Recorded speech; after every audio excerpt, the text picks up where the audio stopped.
I'm Tim. And I'm Doug. We're from Chocolate Covered Games. And this is March 2022 Monthly Melt Games Played. Yep. This month, all the games played were from the previous month that we didn't do a monthly melt for. We played a total of 5 games.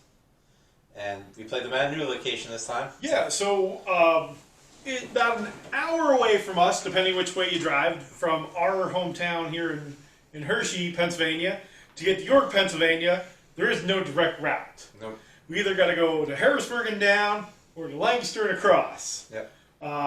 But in York, Pennsylvania, Game Haven Cafe and Bakery, and actually, I before we even talk about the games played, I'd like to give them a shout out. Oh, they were very nice people. Very nice people. Very clean store. Mm-hmm. Excellent food. Yep.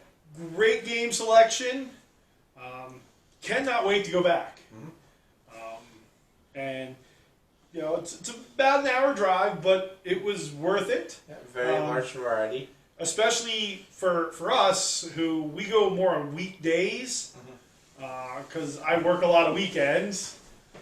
I think we went up on a Wednesday, and I thought it'd be dead, but it turned out that was some group's domino day. Yeah, they had a very large group in a separate room playing, which I thought was awesome.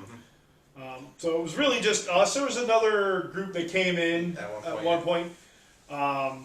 So we got there right about when they opened. We stayed till just about dinner time. Yeah, we had to beat traffic. Yeah, because beating traffic. That hour drive became a 2-hour drive. Yeah, coming back, you either got to leave before traffic or after traffic, which next time I'd stay to after traffic to get some more games in. But definitely, if you are in the Harrisburg, York, Pennsylvania, Lancaster, Pennsylvania area anytime, check out Game Haven Bakery, or Game Haven Cafe and Bakery in York. So again, we'll move on to our games played. Yep. The first game we played there was the game Planet by Blue Orange. Yep. I enjoyed this game because it's a 3D puzzle, more or less. Yeah, it was pretty cool. It becomes harder though as the game goes on. Yeah. When you've got to turn it and okay, did I count this area? And turn it, did I count that area? But it's so puzzly then.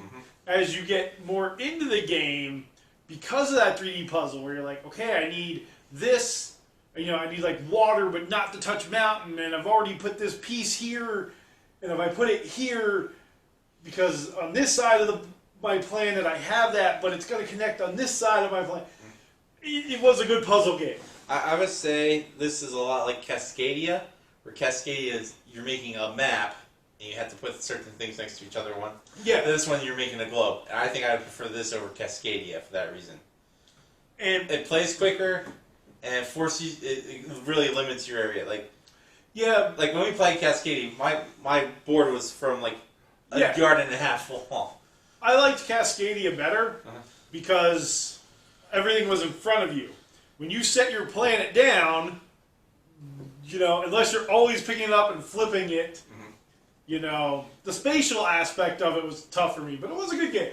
Yeah. I'm glad we played it. Yeah. It was very fun. I would play it again. I would like to play with more people. Now, all these we played at 2. Yeah. So you got to remember that. We play a lot of games at 2 players. See, I don't think it really hurt us at 2. No, it didn't. But I would like to play it at 4 because... At 3 or 4 because then, you know, there's other people getting some of the choices of things. Yeah.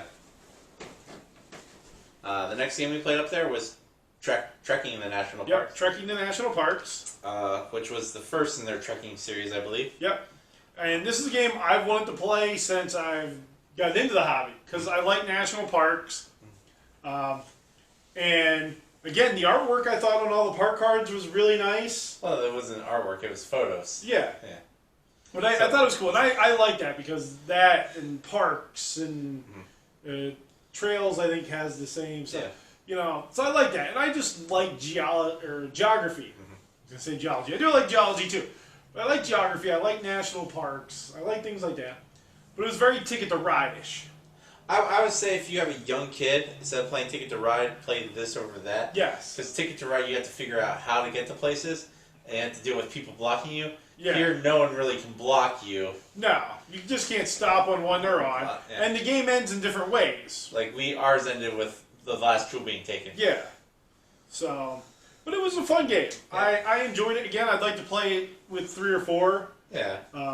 Again, at 2 players, it works, but it's not necessarily great at 2.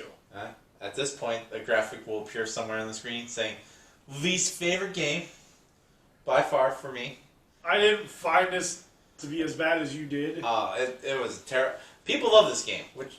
Wait, are you talking Trekking National Park's the next one? The next one. Aquatica. Trekking National Park. Tim can't pronounce Aquatica for some reason. That doesn't look like it's spelled. So Aquatica, not a good 2-player game. It's so slow. 4 players, I thought it ended too quick. I thought it ended too quick at 2 because after each round you took away one of those cards at the bottom. Yeah. As a timer. Where at more players you don't take those cards. Yeah. So you can build up everything else. Because our game ended because of the cards at the bottom. So there again at 3, 4 players, it would change the way you play the game. It was just too slow of a game because it really restricts what you can do with the whole mechanic of you need this to pull this because you never really... Yeah, but the thing is you like Everdale where if you have this and this get you this and... Yeah, but this one really forced... Because in Everdale, when you gather resources, they stay with you. Here, at the end of your turn, yeah, but like you start back at 0. Those things at the bottom of the cards in Everdale, like the house and a mouse and... Yeah. You know, where Aquatica, the different things could get you different... Yeah, but only for that turn. Then you basically start back at scratch, and then you got to rebuild each turn. No. It was a game where you're constantly back to nothing. No, I didn't think that. Oh, that's how it felt to me. No, I like this game. It was not my favorite game of the month. It's not the worst ocean-based game I've ever played. But would I play this game again? Yes, I would like to play Aquatica again, and I'd like to play it with 3 or 4. If enough people around me like Tim, we knew how to play, I would say yes. But if there was people already playing, I'm like, I'm good. Like I said, not a good 2-player game, but I did enjoy it. I wish it would have been longer, and at a higher player count it would have been. Unless people were just buying the people at the bottom. Yeah, which they could have. But it had that Mission Red Planet vibe with the playing the cards, and then you play the one card, you get all your cards back. Yeah. The hard thing with that was, I didn't care for Mission Red Planet, and I don't know if it's because the person who taught us, or was the game. Because the guy who taught us, again, taught us Arboretum, and in either game told us how you win. Yeah. When he was teaching it. So that sort of... hurt how I thought of those games. With Aquatica having that same mechanic, actually, I did think it was okay here. Mainly because I knew how to win the game. Now, I will say production of this game was very nice. Yes. Fantastic production. Yes. I will not ding them for that. But no, Tim didn't like this game. I did. Speaking of production, this next game was very well produced. Yeah. Almost overly so. It's one of those games... I'm okay with that. It was... Where they so overproduced, you're like, does it really need all this? And that was, which I'll guess is your game of the month. Yes. Okay, so this is Seven Wonders Architects. Yes, that's because I really like Seven Wonders Duel, whereas we say Seven Wonders Duel. I do think this would replace Duel if we owned it. It probably would, because I think... because it gives you different gameplays depending on who you are. Yes. Whereas in Seven Wonder Duel, the only thing that really changes is what comes out, how it comes out, and how you buy. But this has that same mechanic of how things can come out. You can get really lucky in how the things come out, but you have powers that you can manipulate a little bit, which is nice. But man, I love this game. This is by far my game of the month, without even thinking about it. Mainly because I like Seven Wonders Duel. And it's very similar, but the production of it, with having to build those wonders, and getting the different things that are on them. Then, again, I think it worked at 2.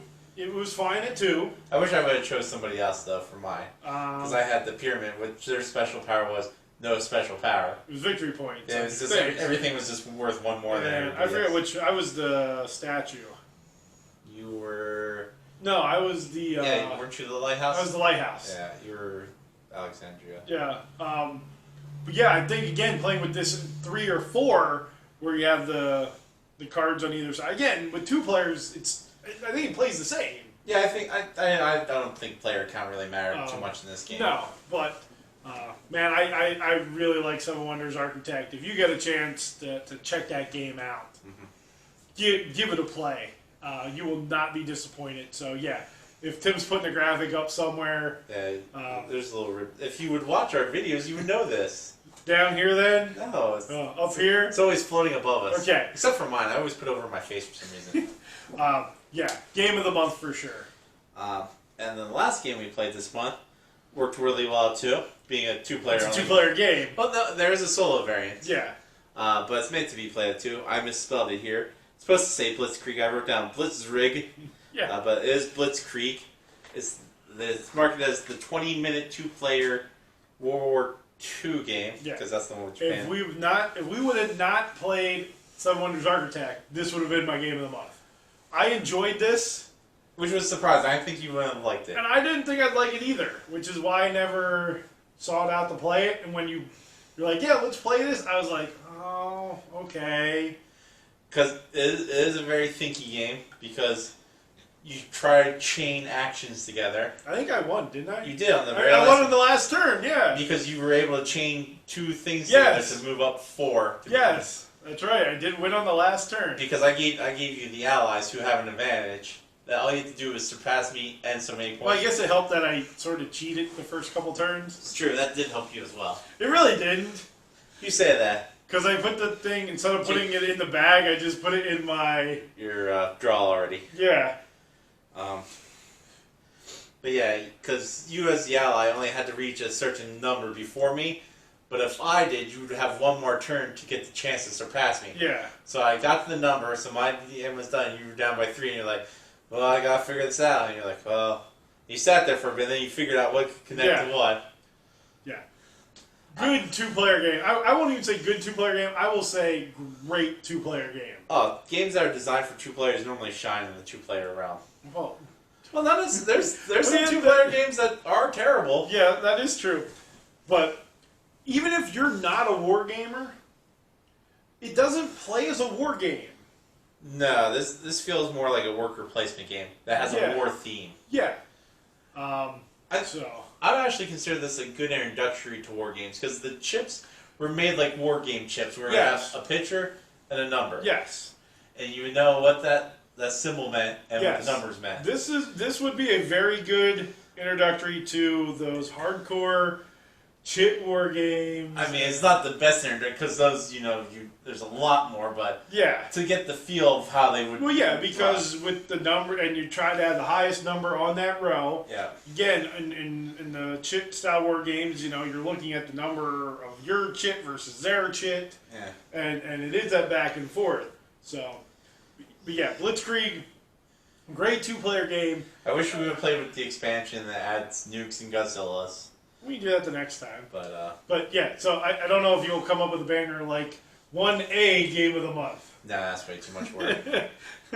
Normally, there's just a banner that says my worst game and your favorite game. Because I try to mark you as more positive, because people seem to like you on the channel. Well, and I have a hard time being negative. Oh, not me. Well, yes, we know that. There's some terrible games out there. But that was the games we played in February, but for March. Yeah. Of played for this month. Yeah, for this monthly melt. Yeah.